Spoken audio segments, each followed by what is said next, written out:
Good morning everyone. मैं Dilip Khandelwal Mehta PG college के online class में आपका स्वागत करता हूं। अपन BSc part first semester new education policy के अंदर जो भी अपना बीएससी में सेमेस्टर सिस्टम अप्लाई किया गया है, तो उसमें आपको पता होगा कि पहले जो अपनी बीएससी थी वो ईयरली सिस्टम से चलती थी, जिसमें फिजिक्स की 3 बुक्स थी। फर्स्ट मैकेनिक्स ऑसिलेशन, सेकंड था अपने पास इलेक्ट्रोमैग्नेटिज्म और थर्ड थी अपने पास ऑप्टिक्स।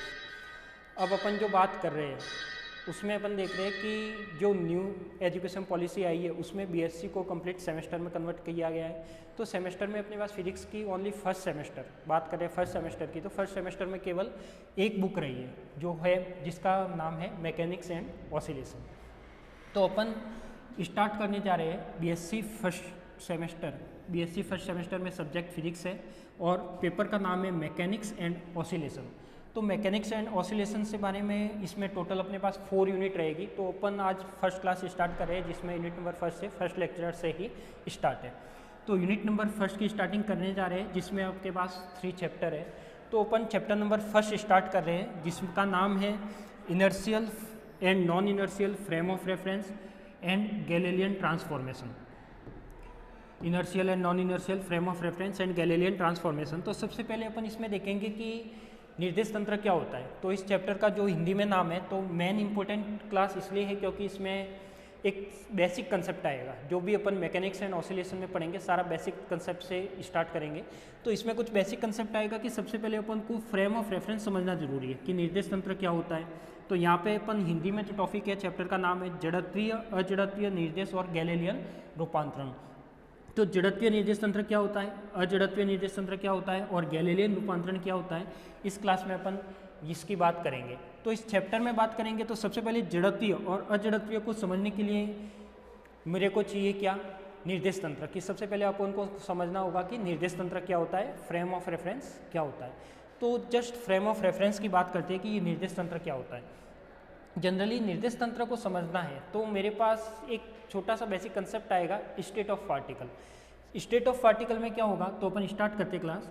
यदि मैं कहता हूँ कि एक छोटा सा एग्जांपल देख लो कि यदि कोई ये अपनी अर्थ है, माना है कि आपने ये अपनी अर्थ होती है, ये क्या है अपनी अर्थ है। तो ये मैंने मान लिया कि ये एक अर्थ थी, ये इसमें कोई प्ले ग्राउंड है, इस पोजीशन पर क्या है अपना कोई प्ले ग्राउंड है। एक स्टोरी मान लो इसे, ये प्ले ग्राउंड था, ठीक है। इस प्ले ग्राउंड पे अपने पास ये छोटे छोटे पेड़ पौधे, जंगल, ये जो डेकोरेट वाले हैं वो सारे पेड़ पौधे लगे हुए हैं। अब मैं कहता हूँ कि यहाँ पे कोई बच्चा है, बच्चा कितना 2 इयर्स का, कितना 2 इयर्स का। तो मैं कह सकता हूँ कि यहाँ पे कोई 2 इयर्स का चिल्ड्रंस है, वो बच्चा यहाँ पे रोज़ खेलता है। क्या करता है, रोज़ यहाँ पे खेलता है। जब भी वो यहाँ पे खेलता है तो क्या देखता है कि ये जो पेड़ पौधे हैं जो आसपास में नियरेस्ट में इन्वायरमेंटल जो ट्री लगे हुए हैं वो सारे उसको कैसे दिखाई देते हैं, रेस्ट में दिखाई देते हैं। कैसे दिखाई देते हैं, रेस्ट में। तो मैं कह सकता हूँ कि ये सारे उसको कैसे दिख रहे हैं, अपने पास रेस्ट में दिख रहे हैं। तो जब भी ये रेस्ट में होते हैं तो उसको यही देखता है कि जब भी मैं प्ले ग्राउंड में रोज़ खेलता हूँ, आज भी आया था, कल भी आया था, परसों भी आया था, 5 साल बाद भी आया था, तब भी ये ट्री ऐसे के ऐसे ही है, केवल कुछ छोटे थे वो बड़े हो चुके, बट वो उसकी पोजीशन वो की वही है। इसका मतलब मैं कह सकता हूँ कि इस बच्चे को ये सारे कैसे दिख रहे हैं, उसको रेस्ट में दिख रहे हैं। कैसे दिख रहे हैं, एक तरीके से स्थिर अवस्था में दिख रहे हैं। यदि वो बच्चा यहाँ पे एक गाड़ी में चल के जाता है, क्या करता है, वही बच्चा कुछ टाइम बाद यहाँ पे चलती हुई गाड़ी में बैठ जाता है। अब वो चाहे गाड़ी बस हो, ट्रेन हो, कार हो, कुछ भी हो, तो यदि वो बच्चा गाड़ी में बैठ जाता है और वो गाड़ी जैसे जैसे आगे बढ़ती है तो वो एक नया कंसेप्ट देखता है। वो क्या देखता है, यदि प्लेग्राउंड भी वही है, पेड़ पौधे भी वही है, और वो जब भी गाड़ी यहाँ से यहाँ पर चल कर जाती है, यानी वो गाड़ी यहाँ से यहाँ पर आती है, तो वो चलते हुए देखता है कि ये जो पेड़ पौधे और जो उसका प्लेग्राउंड है वो पीछे जा रहा है। वो क्या जा रहा है, पीछे जा रहा है। अब पीछे जाने का मतलब क्या होगा यहाँ पे, यदि वो कह रहा है कि जब भी बच्चा यहाँ पे था अपने पास, जो भी ये प्लेग्राउंड था, ये प्लेग्राउंड किस में था, रेस्ट में था, या किस में था अपने पास, स्थिर अवस्था में था। और जब भी वो गाड़ी में बैठ के आगे जा रहा है, गाड़ी में बैठ के आगे जा रहा है, इसका मतलब वो क्या होगा, उसको ये दिख रहा है कि ये पेड़ पौधे उसको कैसे दिख रहे हैं, गतिशील दिख रहे हैं। वो सोचता है कि ऐसे कैसे पॉसिबल है कि ये मुझे गतिशील दिखने लग गए। तो उसके माइंड में एक कंसेप्ट आता है, क्वेश्चन आता है कि जब भी मैं प्लेग्राउंड में जाता हूँ और वहाँ पे जाके देखता हूँ तो सारे इन्वायरमेंटल ट्री है या पेड़ पौधे हैं वो स्थिर अवस्था में दिखाई देते हैं, और यदि मैं चलती हुई गाड़ी में बैठ के ए पॉइंट से बी पॉइंट की ओर जाता हूँ तो मैंने देखा कि ये प्लेग्राउंड और जो ट्री है वो पीछे की तरफ जा रहे थे, पीछे की तरफ जा रहे थे, यानी उसको वो कैसा दिख रहा था, गतिशील दिख रहा था, यानी वो कैसा दिख रहा था, मूव करता हुआ दिख रहा था। तो यहाँ पे उसके दिमाग माइंड में एक कंसेप्ट आता है कि ये कैसे पॉसिबल है कि एक जगह से मैं देखता हूँ, जब भी मैं प्लेग्राउंड से देखता हूँ तब तो मुझे ये सारा रेस्ट में दिखाई देता है, और यदि मैं यहाँ से देखता हूँ तो मुझे कैसा दिखाई देता है, गतिशील अवस्था में दिखाई देता है। तो इसके पीछे एक बेसिक कंसेप्ट जुड़ा है। क्या कंसेप्ट जुड़ा है कि देखने की पोजीशन, क्या कंसेप्ट जुड़ा है। अब वो उस छोटे बच्चे को तो पता नहीं है, बट अपन यदि फिजिक्स पढ़ रहे हैं तो अपन को पता होनी चाहिए कि देखने की पोजीशन डिपेंड करती है कि आप कौन सी पोजीशन को किसके रेस्पेक्ट में देख रहे हो। क्लियर। अब यदि वो बच्चा जब यहाँ से देख रहा था तब वो स्थिर अवस्था में दिखाई दे रहा था, इसी चीज़ को वो गाड़ी में बैठ के देख रहा है तो वो उसको गतिशील अवस्था में दिखाई दे रहा है। ये गाड़ी आगे जा रही है तो ये उसको पीछे की ओर जाते हुए दिखाई देता है। यानी अपने पास कह सकते हैं कि कोई भी पार्टिकल हो, कोई पिंड हो, कोई निकाय हो, उसकी दो स्टेट होती है। कौन कौन सी? एक तो होती है रेस्ट और एक होती है मूव करना या गतिशील अवस्था। तो इसी स्टेट के बारे में अपन बात करेंगे कि स्थिर अवस्था क्या होती है और गतिशील अवस्था क्या होती है। तो अपन चलते हैं इस स्टेट पे। तो यहाँ पे अपन बात करते हैं कि ये स्टेट, तो अपना फर्स्ट एक बेसिक कंसेप्ट है स्टेट ऑफ पार्टिकल। तो अपन देखते हैं कि ये स्टेट ऑफ पार्टिकल क्या होता है। तो यदि मैं स्टेट ऑफ पार्टिकल की बात करता हूँ तो यहाँ से मैं कह सकता हूँ कि इसको मैं लिख सकता हूँ कण की अवस्था। क्या होती है ये?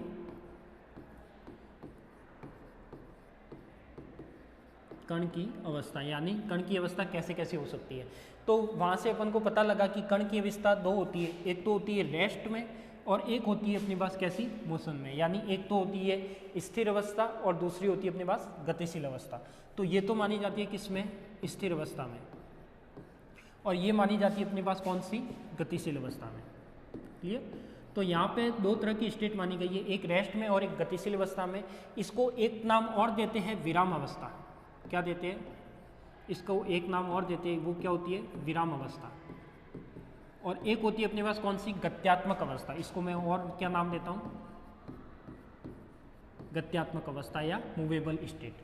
तो यहाँ से मैं देख सकता हूँ कि दो तरह की स्टेट हो गई, एक रेस्ट हो गई जो स्थिर अवस्था में है, एक हो गई मोशन। अब यदि मैं इन दोनों को डिफाइन करूँ तो कैसे करूँ? तो यहाँ पे मैं जस्ट एक आपको एग्जांपल लेके बताता हूँ कि यदि मैंने मान लिया कि कोई पार्टिकल था, क्या था अपने पास? कोई पार्टिकल था। अब ये पार्टिकल मैंने यहाँ पर एज्यूम कर लिया कि ये कोई ए पॉइंट था या कोई कार थी, t is equal to 0 second पर, t is equal to 0 second पर। यानी वो 1 बजे भी ये कार, या मान लो t is equal to 0 second का मतलब है कोई इनिशियल टाइम या प्रारंभिक टाइम। तो मैं कहता हूँ कि ये वाली जो कार है वो 1 बजे भी यहीं पर थी, कहाँ पर? पॉइंट ए पर। और कार 5 बजे भी, यानी t इज इक्वल टू मैं मान सकता हूँ कि यहाँ पे 5 आवर्स या मान लो, या फिर मैं कहता हूँ 20 सेकेंड मान लो, तो भी वो कार कहाँ पर है? ए पर ही है। कार की पोजीशन में कुछ भी चेंज नहीं हुआ है। तो इसका मीनिंग क्या हुआ कि अपने पास जब car t is equal to 0 second पर भी कहाँ थी? ए पर ही थी।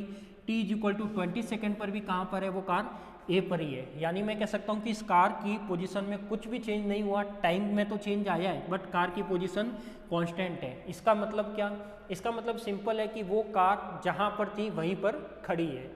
ये मीनिंग हुआ कि जो कार जहाँ पर थी वहीं पर खड़ी है, कल भी वही थी, आज भी वही है, परसों भी वही है। इसका मतलब उस कार में कुछ भी कंडीशन चेंज नहीं हुई, कार की पोजीशन चेंज नहीं हुई। इसका मतलब पार्टिकल की पोजीशन चेंज नहीं हुई। और यदि मैं कहता हूँ पार्टिकल की पोजीशन टाइम के रेस्पेक्ट में चेंज नहीं हुई, तो अपन ने उसको क्या मान लिया कि वो कार कैसी थी? स्थिर अवस्था में खड़ी है, इसलिए उसकी पोजीशन चेंज नहीं हुई। तो यहाँ पे मैंने एक डेफिनेशन लिख रखी है कि स्थिर अवस्था कौन सी होती है और गतिशील अवस्था कौन सी होती है। तो बात करते हैं उस डेफिनेशन की। तो यहाँ पे अपन कह सकते हैं कि स्थिर अवस्था और गतिशील अवस्था। तो देखो, when the position of a particle does not change with respect to time. सबसे इंपॉर्टेंट बात यहाँ पे ये कह रहा है कि does not change with respect to time, यानी टाइम के रेस्पेक्ट में पार्टिकल की पोजीशन यदि चेंज नहीं होती तो वो क्या कहलाएगी? स्थिर अवस्था कहलाएगी। तो यहाँ पे मैं कह सकता हूँ कि वो कौन सी अवस्था कहलाएगी?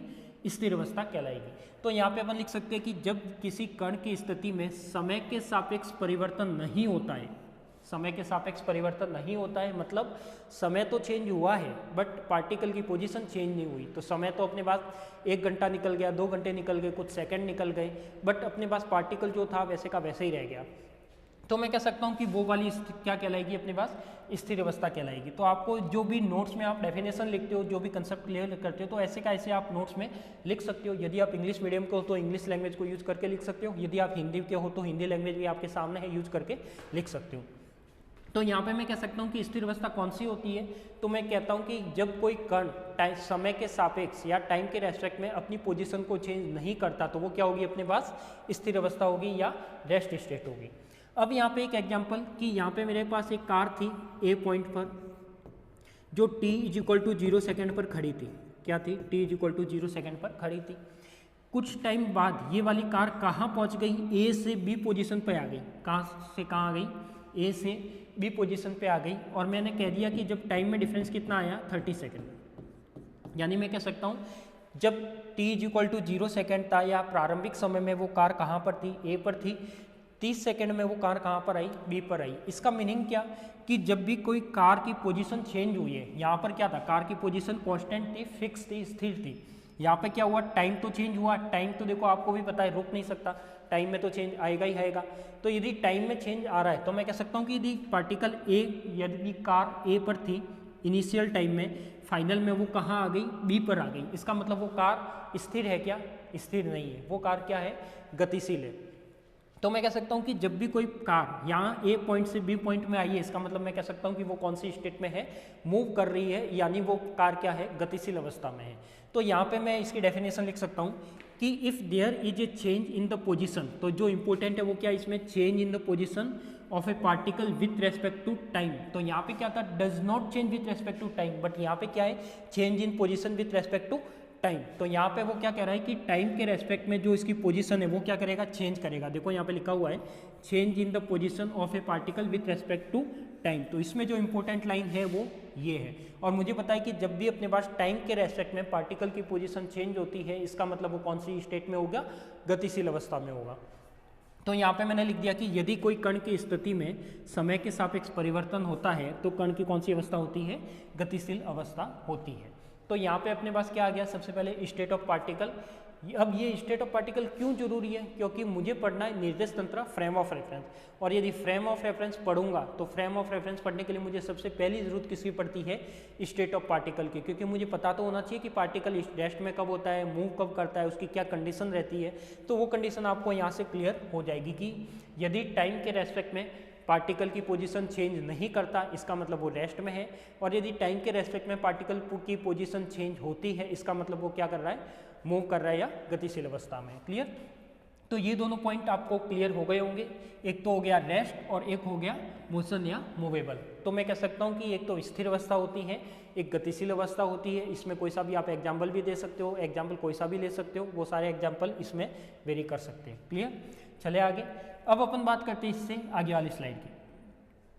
आगे आपके पास लिखा हुआ है कि अपने पास जस्ट आपको दो इमेज दिख रहे हैं यहाँ पे। तो जो दो इमेज है वो वही है जो मैंने आपको अभी एग्जाम्पल बच्चे का दे के बताया, वही इमेजिन है। तो यहाँ पे देख लो, अपन ने लिखा है कि उस बच्चे के माइंड में क्वेश्चन आया था। क्या क्वेश्चन आया था कि जब भी मैं प्लेग्राउंड में खेलते हुए देखता हूँ तब तो मुझे वो जो इन्वायरमेंटल ट्री है वो कैसे दिख रहे थे, रेस्ट में दिख रहे थे। जब भी मैं गाड़ी में बैठ के कहीं जा रहा था तो मुझे क्या दिखा कि वो पेड़ पौधे पीछे की ओर गति कर रहे हैं, ये दिखा था उसे। तो फिर उसके माइंड में कंसेप्ट आया। अब वो उसको पता नहीं था कि ऐसा क्यों होता है, बट उसके दिमाग में क्वेश्चन जरूर आया कि मुझे जब मैं प्लेग्राउंड में खेल रहा था तब मुझे रेस्ट में दिखाई दे रहे थे, और जब मैं वहाँ से हट गया यानी किसी गाड़ी में बैठ गया तो मुझे वो चलता हुआ दिखाई दिया।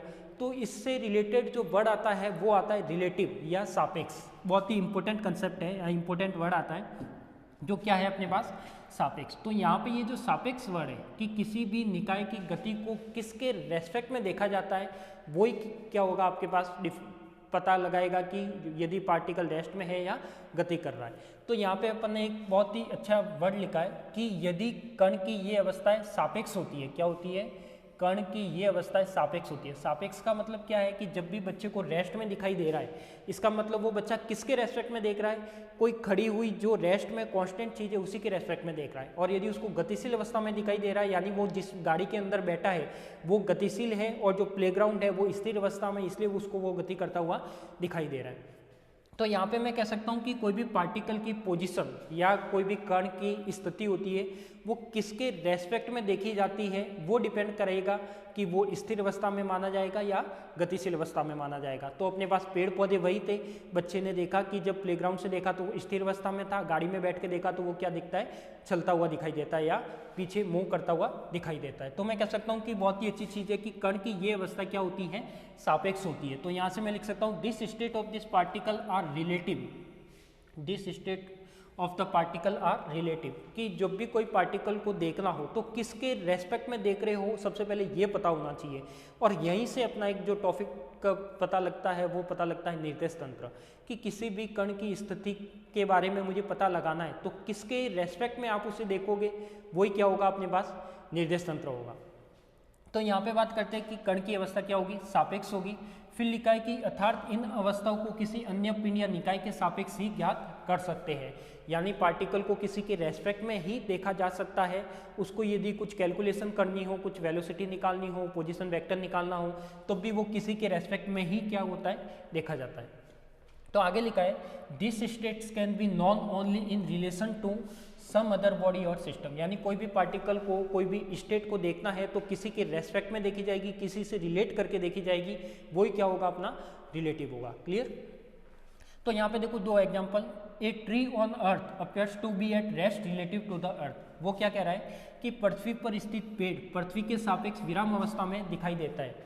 बच्चा यहाँ पर खेल रहा था, बच्चा कहाँ पर खेल रहा था, ये वाला जो प्ले ग्राउंड है यहाँ पर खेलता है, और वो जब भी ट्री को देखता है तो वो कैसा दिखता है, अपने पास रेस्ट में दिखता है। कैसा दिखता है, रेस्ट में दिखता है। इसका मतलब उसके माइंड में क्लियर हो जाता है कि ये रेस्ट में क्यों दिख रहा है। तो यदि बच्चा बड़ा होता है तो पता लग जाएगा, और इसके बारे में थोड़ा बहुत फिजिक्स जानता है तो पता लग जाएगा कि वो रेस्ट में क्यों दिख रहा है। क्यों दिख रहा है, क्योंकि वो क्या मानता है कि पृथ्वी पर स्थित पेड़ पृथ्वी के सापेक्ष विराम अवस्था में दिखाई देते हैं, यानी सारे के सारे कैसे दिखाई देते हैं, रेस्ट में दिखाई देते हैं। यानी वो बच्चा भी, पृथ्वी आपको भी पता है कि अर्थ है वो तो रोटेट करती है, रोटेट करती है, इसका मतलब वो बच्चा भी उसके साथ क्या करना चाहिए, रोटेट करना चाहिए।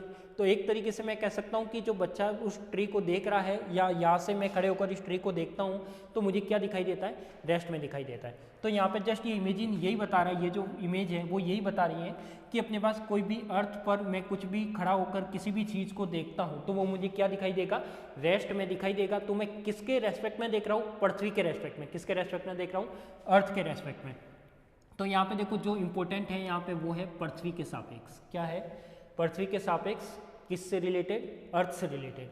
तो मैं यहाँ पे लिख सकता हूँ कि यहाँ पे पृथ्वी के सापेक्ष, तो पृथ्वी के सापेक्ष या अर्थ के रेस्पेक्ट में क्या है अपने पास, अर्थ के एपरेटस में या अर्थ के रेस्पेक्ट में। तो पृथ्वी के सापेक्ष जब भी मैं देखता हूँ तो कोई भी चीज़ मुझे क्या दिखाई देती है, रेस्ट में दिखाई देती है। क्लियर। तो ये वाला इमेजिन आपको यही बता रहा है, और ये किसको डिफाइन कर रहा है, एक तरीके से रेस्ट को ही डिफाइन कर रहा है, यानी कोई स्थिर अवस्था को ही क्या कर रहा है, डिफाइन कर रहा है। सेकंड बात करते हैं, ट्रेन में बैठा व्यक्ति पेड़ को ट्रेन की गति के विपरीत गति करता हुआ दिखेगा। बिल्कुल दिखेगा। आप भी ट्रेन में बैठे हो, कभी ट्रेन में बैठकर जा रहे हो तो मुझे पता है कि ट्रेन यदि इस डायरेक्शन में जाती है तो पेड़ पौधे मुझे इस डायरेक्शन में चलते हुए दिखाई देते हैं। दोनों एक दूसरे से कैसे दिखाई देते हैं, ऑपोजिट दिखाई देते हैं। तो देखो ये एग्जाम्पल, ये जो इमेजिन है वो आपको दिख रहा होगा। क्या है इसमें, ये वाली जो ट्रेन है वो ट्रेन की डायरेक्शन कौन सी है, ट्रेन की डायरेक्शन अपने पास ये वाली है, जो ये येलो कलर वाली आपको दिखाई दे रही है, जो मैंने एरो बनाया है वो ट्रेन की डायरेक्शन है, और मैं बैठा हूँ इस ट्रेन के अंदर। कहाँ बैठा हूँ, ट्रेन के अंदर। तो मुझे क्या दिखेगा कि पेड़ तो यही था, इसके पास ही ट्रेन चल रही है, पेड़ तो यही था, बट यहाँ से मुझे स्थिर अवस्था में दिखाई दे रहा था जब मैं ट्रेन से बाहर खड़ा था। जब मैं ट्रेन के अंदर जाके बैठ गया, इसका मतलब वो क्या हो गया कि वो ट्रेन आगे बढ़ गई और मुझे पेड़ पौधे पीछे जाते हुए दिखाई देते हैं। मतलब देखने की पोजीशन चेंज हो गई। मैं देख रहा था यहाँ स्थिर अवस्था से देख रहा था तो मुझे पेड़ स्थिर अवस्था में दिखाई दे रहा था, और जब भी मैं यहाँ पे चलती हुई ट्रेन से देखता हूँ तो मुझे क्या दिखता है, वो गति करता हुआ दिखता है। तो यहाँ पे अपन ने लिखा है कि ट्रेन में बैठा व्यक्ति है उस पेड़ को ट्रेन की गति के विपरीत गति करता हुआ देखता है। यानी ट्रेन आगे जा रही तो पेड़ पौधे किधर जा रहे हैं, पीछे की ओर जा रहे हैं। यानी मैं कह सकता हूँ कि अब मैं किसके रेस्पेक्ट में देख रहा हूँ, ट्रेन के रेस्पेक्ट में देख रहा हूँ। यहाँ पर किसके रेस्पेक्ट में देख रहा था, पृथ्वी के रेस्पेक्ट में, अर्थ के रेस्पेक्ट में। तो देखने की पोजीशन क्या हुई, चेंज हुई, देखने की स्थिति क्या हुई, चेंज हुई। क्लियर। तो यहाँ पे ये जो अपन ने ये जो स्लाइड है इसमें यही आपसे क्लियर होता है कि यदि मैं पृथ्वी के रेस्पेक्ट में किसी भी चीज़ को देखता हूँ तो वो मुझे दिखाई देती है स्थिर अवस्था में, और यदि मैं किसी भी चीज़ को गति करते हुए किसी ट्रेन से, बस से, कार से देखता हूँ तो वही चीज़ मुझे जो रेस्ट में थी वो गति करते हुए दिखाई देती है। यानी यहाँ से क्लियर होता है कि मेरे देखने की पोजीशन जैसे जैसे चेंज होगी वैसे उसका रिजल्ट क्या मिलेगा, आपको अलग अलग मिलेगा। क्लियर? तो यहाँ पे ये जो था वो यही चीज़ थी। अब बढ़ते हैं नेक्स्ट स्लाइड पे। नेक्स्ट आता है अपने पास फ्रेम ऑफ रेफरेंस। तो मुझे पता है, मैंने देखा कि यदि कोई भी फ्रेम ऑफ रेफरेंस की ज़रूरत क्यों पड़ती है, वो पड़ती है इसलिए कि यदि कोई पार्टिकल या यदि कोई कण, कुछ भी हो सकता है, यदि कोई पार्टिकल मान लो, निकाय मान लो, कण मान लो, कोई द्रव्यमान मान लो, कोई मास मान लो, तो मैं कह सकता हूँ कि मुझे उसकी पोजीशन निकालनी है। क्या निकालनी है? मुझे उसकी पोजीशन निकालनी है। मान लो कि आप किसी कॉलेज के स्टूडेंट हो, मान लो कि आप क्या मेहता कॉलेज के स्टूडेंट हो, घर से तो निकल गए, अब आपको कोई ढूंढने के लिए मेहता कॉलेज में आता है और वो कहता है कि मुझे इस स्टूडेंट के बारे में जानकारी चाहिए या इस स्टूडेंट से मिलना है, तो मैं डायरेक्ट थोड़ी ना बता सकता हूँ जब तक उसकी पोजीशन नहीं पता हो, क्योंकि इसमें अपने पास 35 या 40 रूम है कम से कम कॉलेज में, तो मैं वो नहीं बता सकता कि उस बच्चे की पोजीशन कहाँ पर है। तो पहले तो मुझे ये पता करना होगा कि वो बच्चा मेहता कॉलेज का है, उस कॉलेज में कौन सी क्लास में पढ़ता है, कौन सी क्लास में कौन से सेक्शन में पढ़ता है, तब मैं बता सकता हूँ कि वहाँ पे उसकी पोजीशन क्या है। तो यहाँ पे भी अपन यदि किसी पार्टिकल की बात करते हैं तो पार्टिकल के लिए सबसे इंपॉर्टेंट चीज़ है फ्रेम ऑफ रेफरेंस। क्या चीज़ है? Frame of reference. तो मैं यहाँ पे कहता हूँ कि यदि कोई भी पार्टिकल के बारे में मुझे पोजीशन पता करनी है, पार्टिकल स्थिर है, गतिशील है, कौन सी अवस्था में है, वो चेक करना है, तो सबसे पहले मुझे ज़रूरत पड़ती है किसकी? निर्देश तंत्र की, फ्रेम ऑफ रेफरेंस की। तो यहाँ से मैं देखता हूँ कि ये फ्रेम ऑफ रेफरेंस होता क्या है। तो देखो, सबसे पहले बात करते हैं फ्रेम ऑफ रेफरेंस। इंग्लिश में बोला जाता है, हिंदी में बोला जाता है निर्देश तंत्र। अब निर्देश तंत्र होता क्या है? तो सबसे पहले तो वही कि यदि किसी कण की स्थिति के बारे में मुझे पता लगाना है तो मुझे निर्देश तंत्र की आवश्यकता पड़ती है। क्यों? कण की स्थिति को ज्ञात करने के लिए। तो यहाँ से मैं कह सकता हूँ कि यहाँ पे लिखा हुआ है कि वह निकाय या पिंड जिसके सापेक्ष कण की स्थिति को व्यक्त किया जाए वही क्या कहलाता है? अपने पास निर्देश तंत्र कहलाता है। क्लियर? कोई भी पार्टिकल है, पार्टिकल की मुझे पोजीशन पता करनी है, तो पोजीशन पता करने के लिए मुझे क्या जरूरत पड़ेगी? निर्देश तंत्र की, कि किसके रेस्पेक्ट में मुझे उसकी पोजीशन पता करनी है, तो वही क्या होगा? निर्देश तंत्र होगा। तो यहाँ पे भी अपन ने लिख रखा है कि द सिस्टम और body relative to which the position of the particle is expressed is called reference of frame. तो यहाँ पे अपन कह सकते हैं कि यदि पार्टिकल की पोजीशन किसी के रेस्पेक्ट में देखी जाए तो वही क्या होता है? अपना निर्देश तंत्र होता है, फ्रेम ऑफ रेफरेंस होता है। तो आपको भी पता है कि कोई भी पार्टिकल का यदि पोजीशन निकालनी हो तो सबसे पहले उसका क्या बनाया जाता है? पोजीशन वेक्टर, स्थिति सदिश बनाया जाता है। फिर अपन देखते हैं कि निर्देश तंत्र होता कैसा है, कैसा दिखता है, क्या प्रॉपर्टी होती है इसकी, ये भी जरूरी है। तो अभी तो अपन ने केवल निर्देश तंत्र की डेफिनेशन पढ़ी कि यदि कण की स्थिति की व्याख्या करने के लिए निर्देश तंत्र की आवश्यकता पड़ती है। तो निर्देश तंत्र कैसा दिखता है, तो आपके सामने निर्देश तंत्र बनाया हुआ है कि कैसा दिख रहा है। तो देखो, सबसे पहले बात करते हैं निर्देश तंत्र की कि क्या क्या होता है इसमें। तो सबसे फर्स्ट बात करें कि इस निर्देश तंत्र में 3 तो एक्सिस होते हैं। क्या होते हैं अपने पास? 3 एक्सिस होते हैं। तो देखो, आपको दिख रहा होगा कि यहाँ पे एक एक्सिस तो ये एक्स वाला है, दूसरा एक्सिस है वो वाई वाला है, और तीसरा एक्सिस है वो क्या है? जेड वाला है। यानी इसमें क्या हो गए? 3 तो एक्सिस हो गए। क्या हो गए? 3 तो क्या हो गए अपने पास? अक्ष हो गए, और उस अक्ष का नाम क्या क्या? एक्स, वाई, और साथ में क्या हो जाएगा? जेड। तो ये 3 एक्सिस हो गए, और तीनों ही अक्ष कैसे है? एक सरल रेखा में बने हुए। कैसे बने हुए? सरल रेखा में। तो मैं यहाँ पे कह सकता हूँ कि यहाँ पे जो भी 3 एक्सिस हैं एक्स, वाई, जेड, वो क्या होते हैं? स्ट्रेट लाइन की फॉर्म में होते हैं, सरल रेखीय एक्सिस की टर्म में होते हैं। क्लियर? फिर मैं कहता हूँ कि ये जो O पॉइंट है, ये क्या है अपने पास? ये जो O पॉइंट दिख रहा है, इसका कोऑर्डिनेट आपको पता होगा क्या होता है? 0 0 0, जिसे अपन क्या कहते हैं? मूल बिंदु कहते हैं। क्या कहते हैं अपन? मूल बिंदु या सेंटर पॉइंट, या फिर इसे अपन बोलते हैं ओरिजिन। क्या बोलते हैं अपने पास? ओरिजिन। तो मैं कह सकता हूँ कि ये कुछ मूल बिंदु के भी कहलाता है, संदर्भ बिंदु भी कहलाता है, रेफरेंस पॉइंट भी कहलाता है, ओरिजिन पॉइंट भी कहलाता है, जहाँ पर इसके एक्स, वाई, जेड के कोऑर्डिनेट क्या होते हैं? 0 0 0। इसका मतलब मैं कह सकता हूँ कि एक्स, वाई और जेड ये तीनों एक्सिस है, ये जहाँ पर इंटरसेक्ट करेंगे वही क्या होगा? इसका मूल बिंदु होगा। वही क्या होगा? इसका सेंटर पॉइंट होगा। तो देखो, यहाँ पे ये जो एक्स एक्सिस है वो वाई एक्सिस के साथ इंटरसेक्ट कर रहा है, जेड के साथ भी क्या कर रहा है? इंटरसेक्ट कर रहा है। तो इस डायग्राम में आपको क्लियर दिख रहा है कि एक्स, वाई और जेड जब तीनों एक दूसरे से किसी बिंदु पर प्रतिच्छेद करते हैं, इंटरसेक्ट करते हैं, तो वो क्या होगा, उसका मूल बिंदु होगा, संदर्भ बिंदु होगा, रेफरेंस पॉइंट होगा, ओरिजिन होगा। क्लियर। अब इसमें देखता हूँ कि इसमें एक और प्रॉपर्टी होती है कि इसमें एंगल x देख लो, y देख लो और z देख लो। अब देखो ये जो z है वो आपको ऐसे दिखाई दे रहा है, बट वो रियल में ऐसा नहीं है। यदि मैं कहता हूँ कि x इधर है, y इधर है, तो वो z आपका परपेंडिकुलर बाहर निकलते हुए या फिर अंदर की ओर है। यदि आप x y z को रियल में देखते हो तो आप जिस रूम में बैठे हो उस रूम को देखो, एक एक्सिस तो आपका ये x हो जाएगा, दूसरा ऊपर कौन सा हो जाएगा, ये y हो जाएगा, और z वाला जो होगा वो ये वाला एक्सिस होगा, यानी एक क्या होगा, उसका परपेंडिकुलर एक्सिस होगा। तो यहाँ पे अपन कह सकते हैं कि जो x, y और z ये जो तीनों एक्सिस होते हैं, वो तीनों एक्सिस क्या होते हैं, एक दूसरे से परपेंडिकुलर होते हैं। परपेंडिकुलर का मतलब ये यहाँ से टोटल एंगल कितने बनाएंगे, एक तरीके से 90 एंगल बनाएंगे। यानी मैं कह सकता हूँ कि x, y और z तीनों एक्सिस होते हैं, एक दूसरे से क्या होते हैं, परपेंडिकुलर होते हैं, लंबवत होते हैं। तो यहाँ पे आपके स्लाइड में यही चीज़ लिखी हुई है कि इसमें इंपॉर्टेंट क्या क्या पॉइंट है और इसकी निर्देश तंत्र की डेफिनेशन लिखी हुई है। तो एक एक प्रॉपर्टी की बात करते हैं। तो देखो फर्स्ट प्रॉपर्टी क्या कहती है कि अपने पास डेफिनेशन है कि निर्देश तंत्र किसे कहा जाता है। फिर अपन ने लिखा है कि निर्देश तंत्र में 3 सरल रेखीय एक्सिस होते हैं। क्या होते हैं, निर्देश तंत्र में 3 सरल रेखीय एक्सिस x, y, z होते हैं। तो आपको डायग्राम में दिख ही रहा है, x, y और z 3 सरल रेखीय एक्सिस होते हैं, जिसको अपन क्या कहते हैं, एक्सिस कहते हैं। तो देयर स्ट्रेट लीनियर, क्या है, straight linear axis is x, y, z in the coordinate system. तो किसी भी कोऑर्डिनेट सिस्टम में x, y, z 3 straight line में क्या होते हैं, एक्सिस होते हैं। सेकेंड अपन ने लिखा है कि निर्देश तंत्र का प्रतिच्छेद बिंदु को मूल बिंदु कहते हैं। तो यहाँ पे अपन ने लिखा है x, y और z का इंटरसेक्ट पॉइंट कौन सा है, O पॉइंट है। इसी O पॉइंट को क्या बोला जाएगा, प्रतिच्छेद बिंदु बोला जाएगा, इंटरसेक्ट पॉइंट बोला जाएगा, संदर्भ बिंदु बोला जाएगा, रेफरेंस पॉइंट कहलाएगा, सेंटर पॉइंट कहलाएगा, ओरिजिन कहलाएगा। सारे इसी के नाम है, क्या है, सारे इसी के नाम है। तो इंग्लिश में भी देख सकते हो, the intersect point of the reference frame is called the origin and it's the reference point. तो यहाँ से मैं लिख सकता हूँ कि जो भी ये O पॉइंट होगा वो क्या होगा, इसका संदर्भ बिंदु होगा। फिर मैंने लिखा है कि निर्देश तंत्र में तीनों ही अक्ष एक दूसरे के परस्पर लंबवत होते हैं। अभी अपन ने देखा कि x, y और z तीनों एक्सिस होंगे, एक दूसरे से कैसे होंगे, परपेंडिकुलर होंगे। कैसे होंगे अपने पास, परपेंडिकुलर। तो मैं कह सकता हूँ कि ये अपना एक फ्रेम ऑफ रेफरेंस का बेसिक इंट्रोडक्शन है, जिसमें 3 एक्सिस आ गए, तीनों एक्सिस स्ट्रेट लाइन में होंगे, तीनों एक्सिस है वो एक दूसरे से परपेंडिकुलर होंगे, लंबवत होंगे।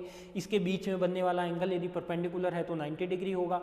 तो और ये O इसका क्या होगा, इंटरसेक्ट पॉइंट होगा, रेफरेंस पॉइंट होगा। क्लियर। तो ये तो था एक फ्रेम ऑफ रेफरेंस के बारे में। अब फ्रेम ऑफ रेफरेंस में कुछ 2 पॉइंट और है, वो देखते हैं। अब फ्रेम ऑफ रेफरेंस पे क्या पॉइंट है कि यदि किसी कण के निर्देशांक समय के सापेक्ष अपरिवर्तित रहते हैं। तो अभी अपन ने जस्ट 2 स्लाइड पहले ये चीज़ पढ़ी है कि यदि निर्देशांक समय के रेस्पेक्ट में क्या रहते हैं, अपरिवर्तित रहते हैं, यानी टाइम तो चेंज होता है बट उसकी लोकेशन चेंज नहीं होती। पार्टिकल जो कांस्टेंट था वो कांस्टेंट ही रहता है।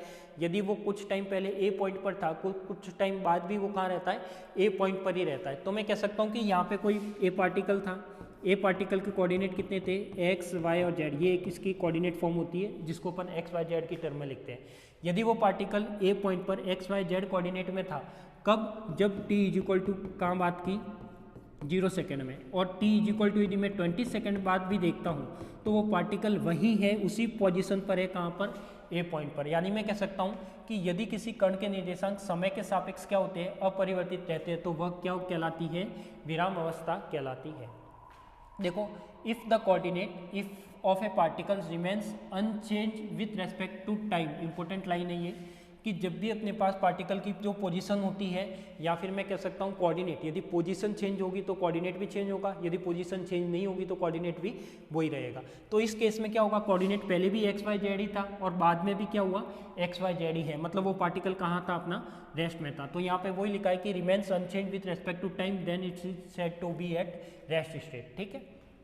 सेकंड लिखा है कि यदि वस्तु या कण के निर्देशांक समय के सापेक्ष परिवर्तित होते हैं, परिवर्तित का मतलब चेंज होते हैं, तो मैं लिख सकता हूँ कि यहाँ पे इनिशियल पॉइंट, यदि कोई पॉइंट था वो एक्स वाई जेड कोऑर्डिनेट यहाँ पे था, यदि वो बी पॉइंट पे आ जाता है तो उसके कोऑर्डिनेट वही रहेंगे क्या, आप नहीं, वो नहीं रह सकते। क्यों, ये क्या हो जाएंगे, चेंज हो जाएंगे, यानी x1 y1 और क्या हो जाएगा अपना z1, या फिर मैं कह सकता हूँ x डैश y डैश और z डैश हो जाएंगे।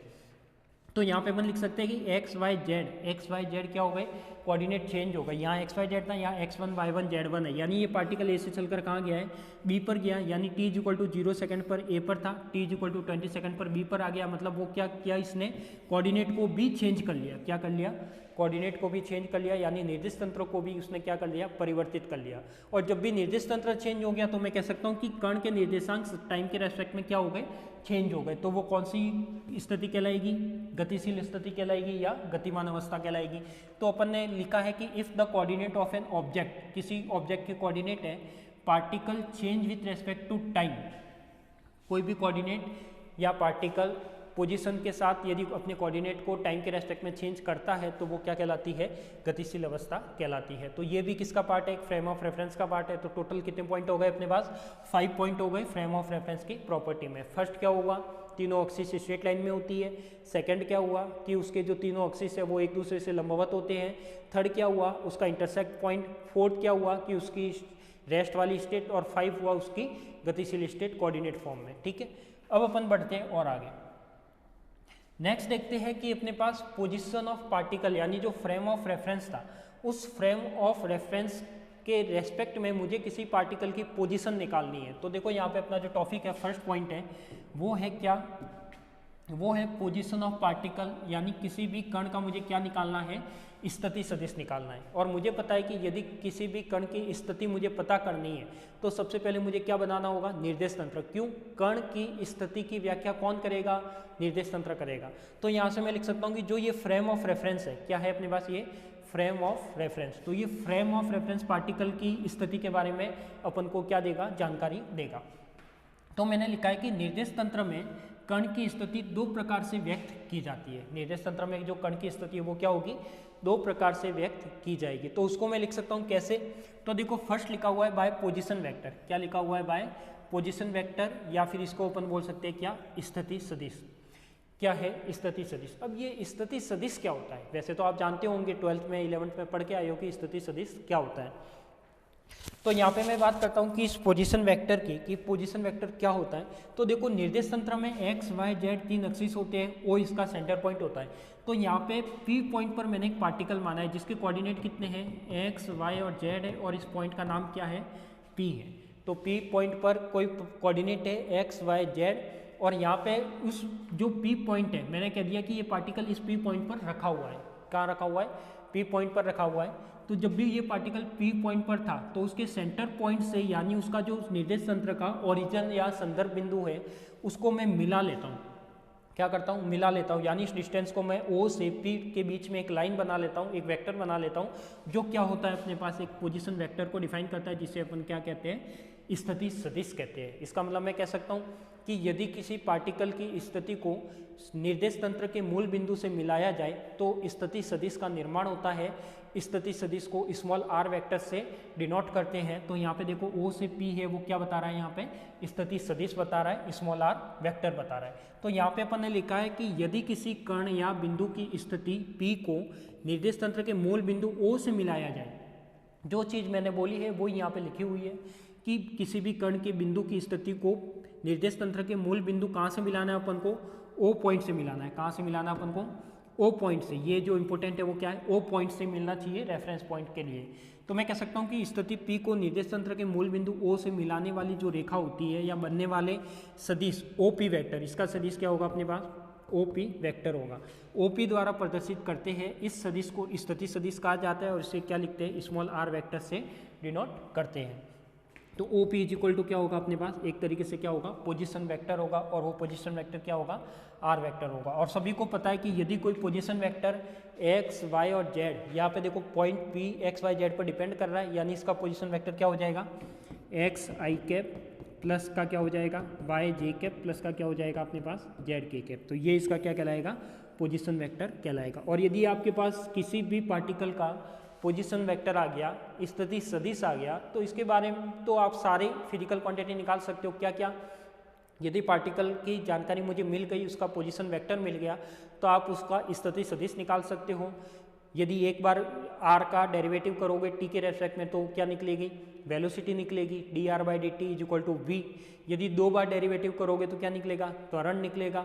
यदि उसका मास पता है तो फोर्स निकाल सकते हो, वेलोसिटी पता है तो एनर्जी निकाल सकते हो, वेलोसिटी पता है तो मोमेंटम निकाल सकते हो, संवेग निकाल सकते हो, सारी चीज़ें निकाल सकते हो। बट कब, जब अपने पास पोजीशन वेक्टर पता हो। यदि ये r वेक्टर नहीं पता तो अपन कुछ भी नहीं निकाल सकते, कुछ भी नहीं निकाल सकते। तो ऐसे यदि मेरे जिस स्टूडेंट को मेहता कॉलेज में ढूंढना था वो यदि मैंने ढूंढ लिया, क्या कर लिया, लड़के को ढूंढ लिया कि ये इस क्लास में है और यहाँ पे बैठा है, मैं उससे जाके मिल लिया और जाके मिलने के बाद तो आपको जो जानकारी चाहिए सारी उससे ले सकते हो। तो सेम वही चीज़ है कि यहाँ पे पार्टिकल के बारे में पोजीशन वेक्टर पता लग गया कि पोजीशन वेक्टर ये है आर वेक्टर, इसको मैं ओपी वेक्टर से डिनोट करता हूँ। तो यहाँ पे क्या हो जाएगा अपने पास एक्स आई वाई जे और जेड के, आई जे और के यहाँ पे क्या बताएगा, तीनों एक्सिस के एकांक सदिश बताएगा, यूनिट वेक्टर बताएगा। और यहाँ पे एक्स वाई जेड है वो क्या बताएगा, निर्देश तंत्र के कोऑर्डिनेट बताएगा। क्लियर। तो ये तो क्या था अपने पास, स्थिति सदिश था। स्थिति सदिश के द्वारा मैं किसी भी पार्टिकल की पोजीशन वेक्टर को निकाल सकता हूँ या पार्टिकल की पोजीशन को स्थिति सदिश के द्वारा मैं क्या कर सकता हूँ, लिख सकता हूँ। तो देखो यहाँ पे लिखा हुआ है निर्देश तंत्र में कण की स्थिति को 2 प्रकार से व्यक्त किया जाता है। किस प्रकार से, 2 प्रकार से। एक तो प्रकार कौन सा, स्थिति सदिश के द्वारा। एक तो यही था अपने पास स्थिति सदिश के द्वारा कि जो भी पार्टिकल का पोजीशन वेक्टर लिखा जाएगा वो स्थिति सदिश आर वेक्टर के टर्म में लिख सकते हैं। दूसरा अपने पास आता है कोऑर्डिनेट सिस्टम के द्वारा। दूसरा देखो क्या है, कोऑर्डिनेट सिस्टम यानी निर्देशांक के द्वारा। अब देखो निर्देशांक के द्वारा भी क्या, डायग्राम तो वही रहेगा बट उस डायग्राम में होगा क्या, यदि मैं कहता हूँ कि इस डायग्राम में क्या करना है तो यहाँ पे मैं कोई शेप बना लेता हूँ। कौन सा शेप, क्यूब का। यदि मैं कहता हूँ कि यहाँ पे अपने पास एक क्यूब शेप बना हुआ है, क्या बना हुआ है, क्यूब शेप बना हुआ है। तो मैं ऐसे लिख सकता हूँ कि यहाँ पर अपने पास क्या था, एक क्यूब शेप था।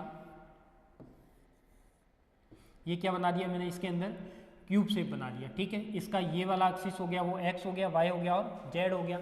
अब इसमें क्या होगा, देखो यदि ये क्यूब शेप है तो इसमें टोटल क्या हो गए, 6 अलग अलग फेस हो गए। तो मुझे पता है कि वो एक्स के अकॉर्डिंग इसकी जो एक्स डायरेक्शन है वो भी क्या होगी, ये अपने पास एक्स ही बताएगा, ये जो है वो क्या बताएगा, वाई ही बताएगा, और जो ये वाला होता है वो क्या बताएगा अपने पास, जेड ही बताएगा। यानी मैं लिख सकता हूँ कि यहाँ पे जो एक्स वेक्टर है, क्या लिखा है इसमें, यदि कण की स्थिति से अक्ष के बने तल पर, कोई भी अक्ष का तल बना हुआ है, अक्ष का तल यानी ये जो एक्स एक्सिस में क्या बना हुआ है, ये सरफेस बना हुआ है, तो अक्ष के बने तल पर डाले गए लंब की लंबाई द्वारा भी कण की स्थिति को व्यक्त कर सकते हैं। कैसे, यदि मैं लिखता हूँ कि यहाँ पे एक्स वेक्टर लिखता हूँ तो एक्स वेक्टर की वैल्यू किस पर डिपेंड करती है, एक्स आई पर। ऐसे ही वाई वेक्टर की वैल्यू लिखता हूँ तो किस पर डिपेंड करती है, वाई जे पर। और जेड वेक्टर की वैल्यू लिखता हूँ तो वो किस पर डिपेंड करती है, जेड के पर। ठीक है, और यदि मैं इसका पोजीशन वेक्टर लिखता हूँ तो वो क्या हो जाएगा अपने पास, R vector is equal to X vector plus Y vector plus का क्या हो जाएगा अपने पास, जेड वेक्टर, और R vector is equal to क्या हो जाएगा, एक्स आई कैप प्लस का वाई जे कैप प्लस का क्या हो जाएगा, जेड के कैप। तो ये क्या बताएगा, ये भी क्या बता रहा है अपने पास, पोजीशन वेक्टर ही बता रहा है। तो इस पोजीशन वेक्टर को बनाने के लिए किसकी जरूरत पड़ी, उसके अक्ष पर डाले गए लंब की। यानी एक एक सरफेस की बात हो गई, एक एक जो सरफेस था, जैसे ये वाला एक्स सरफेस था, ये वाला वाई था, ये वाला जेड था, तो यहाँ पे तीनों सरफेस की बात करेगा। तो उसमें अपन लिख सकते हैं कि the position of particle is also display by the length of the perpendicular drop from the position of the particle on the plane formed by the axis। कि एक्सिस पर जो भी अपन ने परपेंडिकुलर फेस डाला है, परपेंडिकुलर तल plane पे क्या डाले, लंब डाले, तो उसके अकॉर्डिंग मैं ये लिख सकता हूँ कि ये एक्स वेक्टर है, किसको डिफाइन करेगा, एक्स आई कैप।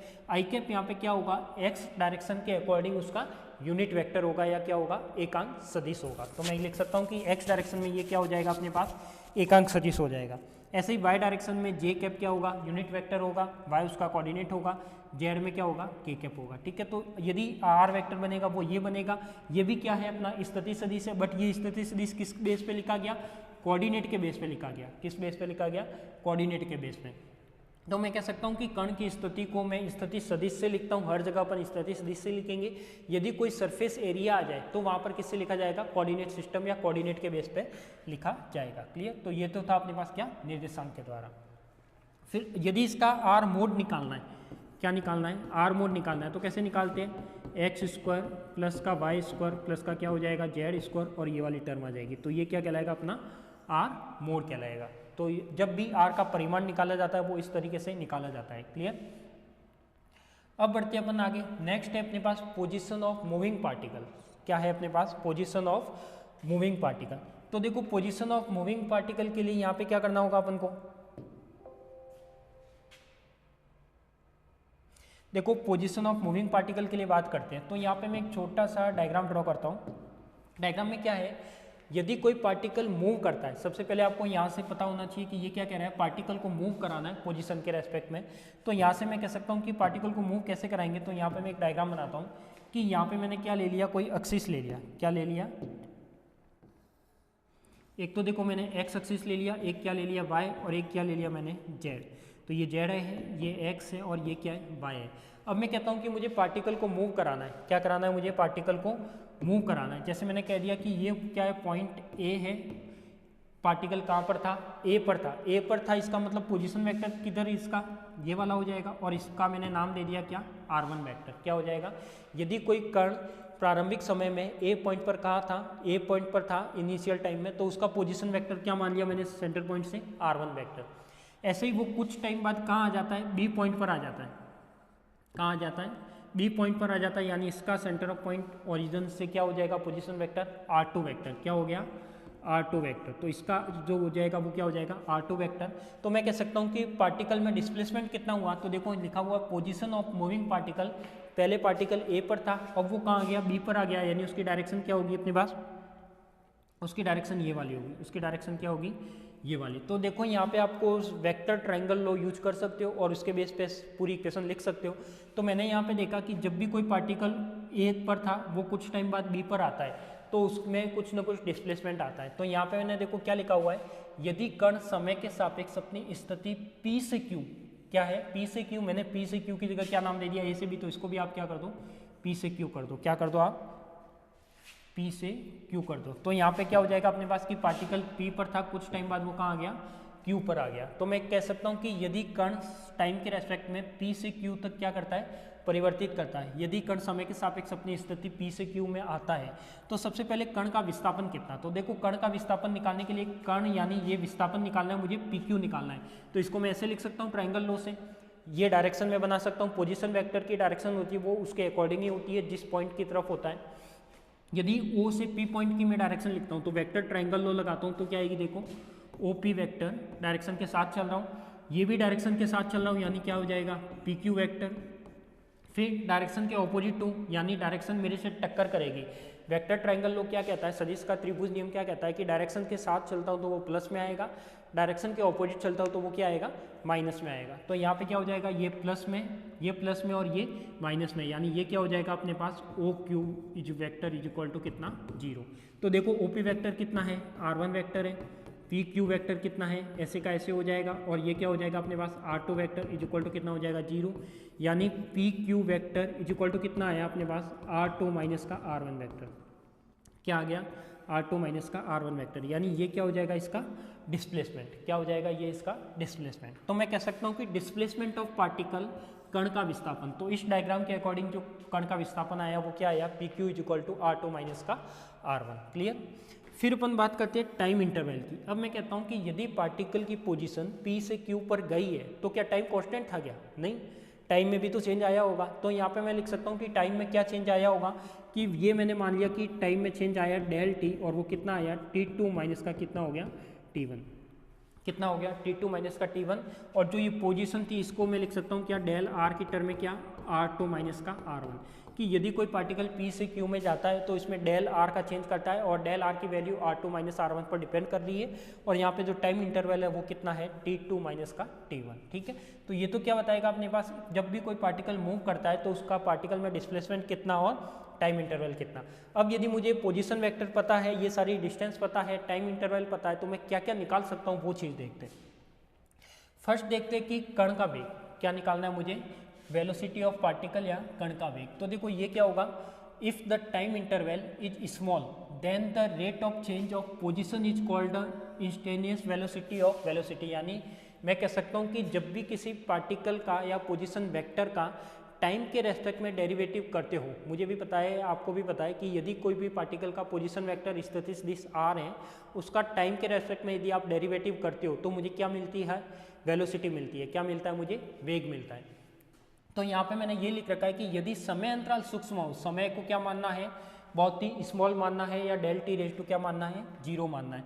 तो स्थिति परिवर्तन की दर क्या कहलाएगी, तात्क्षणिक वेग कहलाएगा। तो मुझे पता है कि जो डेल आर था वो कितना था अपने पास, R2 माइनस का क्या था अपने पास, R1 था, और ये कौन सी टर्म थी अपने पास, वेक्टर टर्म थी, ठीक है।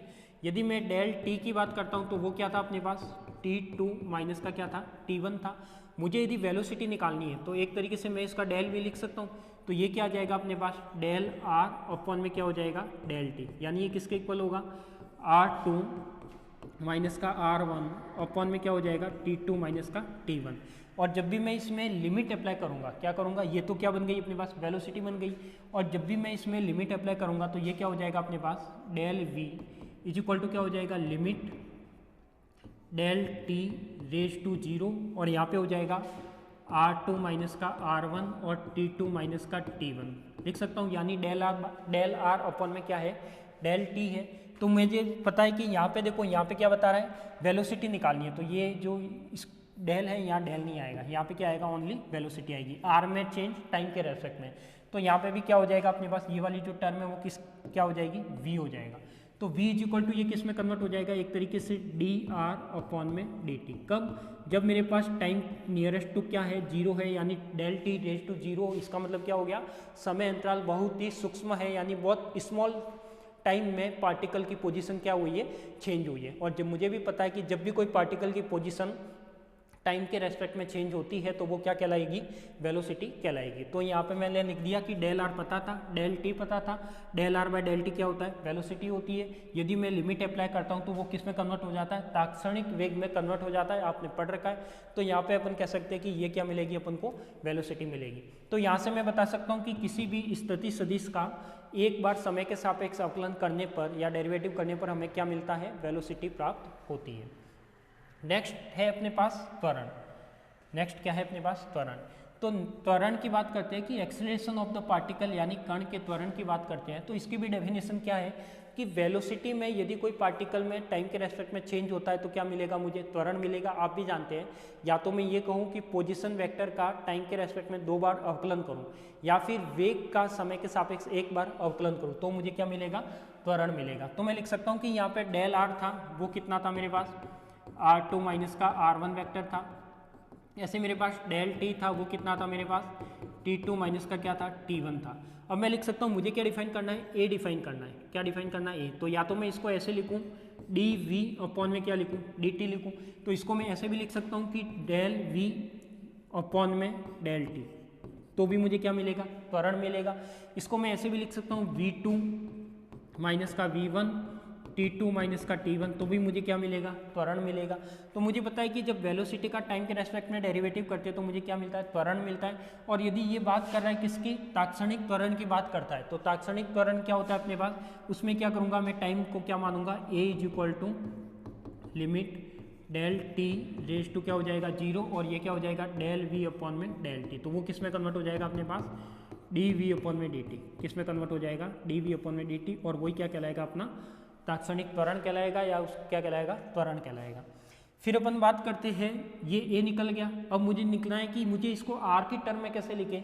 तो देखो R की टर्म में लिखना है तो इसको मैं ऐसे लिखूंगा, A d2R अपॉन में क्या हो जाएगा, डी टी स्क्वायर। यानी इसको मैं ऐसे लिख सकता हूँ, D अपॉन में डी टी, यहाँ पे हो जाएगा dr अपॉन में कितना, dt।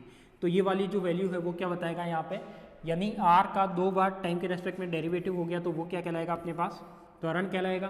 तात्क्षणिक त्वरण की बात करते हैं तो इसको मैं ऐसे लिख सकता हूँ कि limit del T raise to क्या हो जाएगा, 0, और यहाँ पे टर्म हो जाएगी अपने पास क्या, d अपॉन में dt, और यहाँ पे हो जाएगा क्या, डेल r अपॉन में डेल टी, यानी ये वाली टर्म हो जाएगी। तो ये क्या कहलाएगा अपने पास, तात्क्षणिक त्वरण कहलाएगा। क्लियर। तो देखो मैंने क्या क्या निकाला, जब पार्टिकल का ये पता था, डेल आर डेल टी पता था, वेलोसिटी निकाली, त्वरण निकाला। अब यदि पार्टिकल का पोजीशन वेक्टर पता है तो आप त्वरण निकाल सकते हो, वेलोसिटी निकाल सकते हो, फोर्स निकाल सकते हो, मोमेंटम निकाल सकते हो, सारी ही फिजिकल क्वांटिटी क्या कर सकते हो, फाइंड आउट कर सकते हो। तो ये अपनी जो आज की क्लास थी, तो इस क्लास में ये सारा अपन ने क्या किया, कंप्लीट किया। ठीक है, तो यहाँ पे अपनी क्लास का जो टॉपिक है वो ख़त्म होता है। तो अपन ने आज जो जो पढ़ा है, तो सबसे फर्स्ट स्लाइड में अपन ने पढ़ा कि स्टेट क्या होती है, स्टेट रेस्ट में होती है, मूवेबल होती है, कैसे उसको डिफाइन किया जाता है। और जैसे मैंने आपके सामने स्लाइड प्रेजेंट की है वैसे का वैसे आप नोट्स में, यदि आप हिंदी मीडियम का हो तो हिंदी में, इंग्लिश में हो तो इंग्लिश में लिख सकते हो। और बाकी आपके जो नोट्स है, यहाँ वाले जो नोट्स है, आपको यदि ये नोट्स चाहिए, ज़रूरत लगे तो आप कॉलेज की वेबसाइट में जाके वहाँ से भी नोट्स डाउनलोड कर सकते हो। आपको सारे नोट्स, वीडियो लेक्चर आपको कॉलेज के एप्लीकेशन में, कॉलेज की वेबसाइट पर मिल जाएंगे। तो ये तो अपन ने फर्स्ट स्टेट के बारे में पढ़ा। फिर अपने पास फ्रेम ऑफ रेफरेंस के बारे में पढ़ा। फ्रेम ऑफ रेफरेंस की क्या प्रॉपर्टी होती है। अभी जो निर्देश तंत्र पढ़ा है वो उसका नाम कार्टेशियन कोऑर्डिनेट था, एक्स वाई जेड की टर्म में था। अब अपन नेक्स्ट क्लास में पढ़ेंगे कि आगे निर्देश तंत्र होते हैं वो कितने टाइप्स के होते हैं, कौन कौन से निर्देश तंत्र होते हैं, जड़त्वीय क्या होता है, अजड़त्वीय क्या होता है, तो वो अपन बात करेंगे नेक्स्ट क्लास में। ठीक है, तो आप सभी को थैंक यू, धन्यवाद। वापस मिलते हैं अपन कल नई क्लास में।